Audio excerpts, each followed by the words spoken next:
What do we have from March this week? What do you have, March?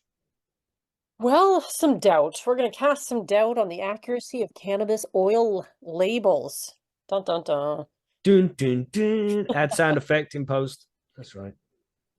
So, the first ever study on the accuracy of legal cannabis oil labels in Canada is casting serious doubt on whether they're trustworthy. Researchers from McMaster University randomly selected 30 products available through the Ontario cannabis stores between November 2021 and January 2022. Quote, our findings suggest that inaccurate labeling of cannabis oil products in the legal Canadian market is common, with most discrepancies due to labeling products with greater THC or CBD content than was present, unquote, say researchers. The key Wow. component of, yeah, that's a pretty big deal. A key component of legalization is quality control, including cannabis labeling requirements that specify the allowable variance between labeled and actual amounts of THC and CBD in a commercial product. While the federal cannabis regulations allow for variability for extracts at 15% above or below the product's labeled amount, a new study shows significant errors even beyond that threshold. There were discrepancies between information on the OCS website regarding advertised amounts of THC and CBD and physical product labels for 10 of 30 oil products, say the study summary posted on the JAMA web network.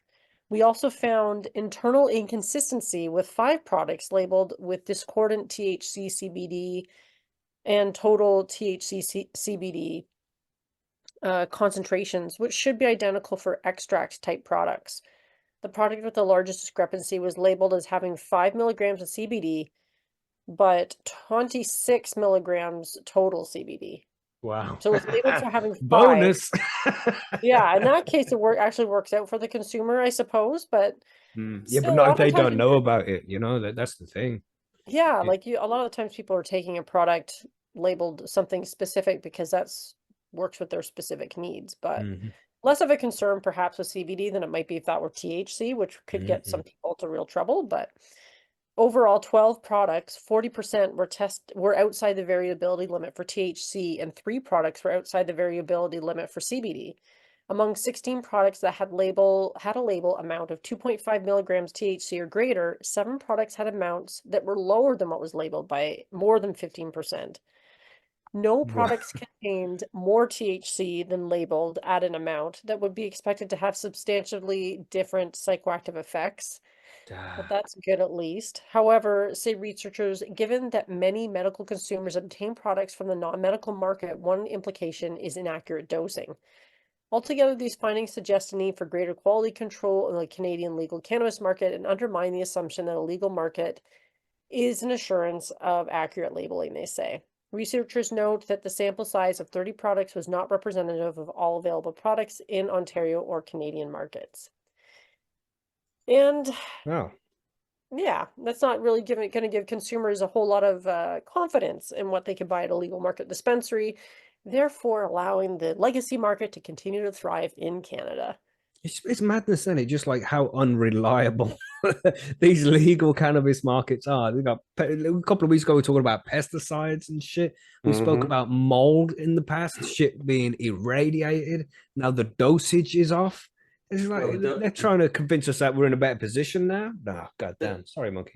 I was going to say the dosage has always been a problem Mhm. in the dispensaries. I mean, we've seen time and time and time again. I mean, some dispensaries shop for labs trying to find the one who's going to give them the highest numbers so they can sell their product at a better Yeah. profit, things like Mm. that. So, I mean, hearing that most products in Canada are actually below what they're labeled doesn't surprise me. I mean, it's just pretty much par for the course. I believe in the entire legal market out there right now that most of the products are not accurately labeled.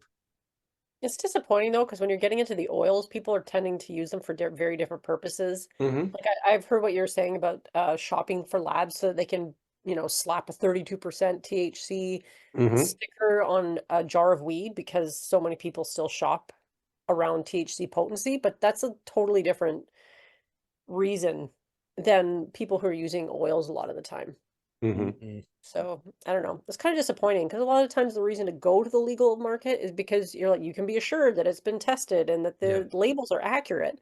That's half the Hmm. point of directing people Yeah, towards. you would assume that, with all the regulations in place, this shit wouldn't be happening. Yeah. You know?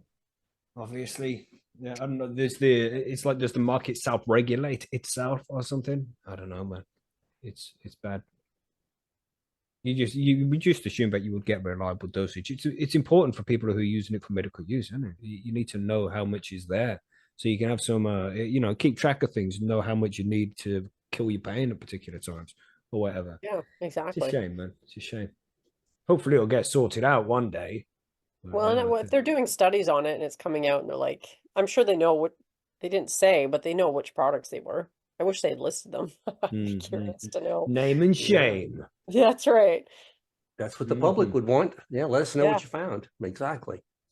If you have enjoyed this video, please don't forget to like and subscribe, and we'll catch you for the full show on Sundays on youtube.com/high on homegrown. Thanks for watching.